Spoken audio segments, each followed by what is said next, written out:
Hi friends, welcome to Rekha channel. வாங்க பூரி காம்பினேஷனாக சன்னா மசாலா எப்படி ready பண்ணுறோன்னு பார்க்கலாம்.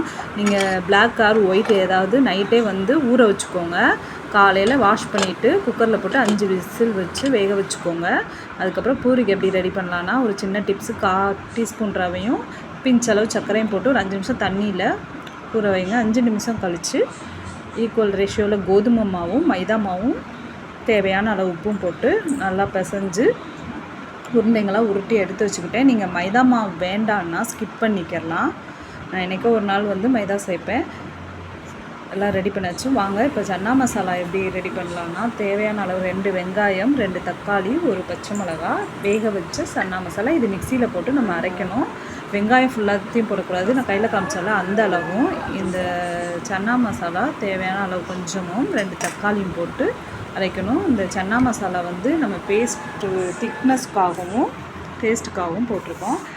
சட்டியில் எண்ணெய் வச்சு கடுகு, சீரகம், வெங்காயம், பச்சை மிளகா, கருவேப்பிலை போட்டு நல்லா வதக்கிக்கோங்க. தேவையான அளவு இஞ்சி பூண்டு பேஸ்ட்டும் 1 டேபிள் ஸ்பூன் போடுங்க. அதையும் பச்சை வாசனை போகிற அளவுக்கு நல்லா வதக்கிக்கோங்க. நம்ம அரைச்சி வச்ச பேஸ்ட்டு இந்த மாதிரி குறப்பாக எடுத்து அந்த பேஸ்ட்டையும் போட்டு நல்லா கொஞ்சம் வதக்கிக்கோங்க. 5 நிமிஷம் வதக்கிக்கோங்க. ஏன்னா நம்ம பச்சை வாசனை போகணும்.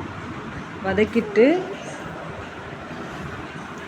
அதுக்கப்புறம் தேவையான உப்பு, 1 டேபிள் ஸ்பூன் சீரகத்தூள், மல்லித்தூள், 1/2 டேபிள் ஸ்பூன் கரம் மசாலா போட்டுக்கோங்க. மஞ்சத்தூள் கொஞ்சமாக போட்டுக்கோங்க. போட்டுட்டு நல்லா வதக்கிட்டு, நான் காரத்துக்கு 1 டேபிள் ஸ்பூன் மிளகாத்தூள் போட்டிருக்கேன்.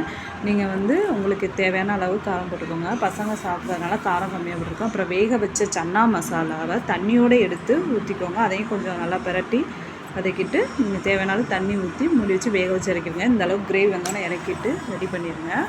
பொரி பாருங்கள், சன்னா மசாலா எல்லாம் ரெடி. பொரி பாருங்கள் எவ்வளோ சாஃப்டாக வந்திருக்குன்னு பாருங்களேன். நீங்கள் மைதா மாவு இல்லாமல் போட்டால் கூட நல்லா வருங்க. ட்ரை பண்ணி பாருங்கள், எப்படி இருக்குன்னு சொல்லுங்கள். காலையில் எங்களுக்கு பிரேக்ஃபாஸ்ட் இன்றைக்கி பொரி சன்னா மசாலாங்க. தேங்க்ஸ் ஃபார் வாட்சிங். ப்ளீஸ் சப்ஸ்கிரைப், லைக் பண்ணுங்கள், கமெண்ட் பண்ணுங்கள்.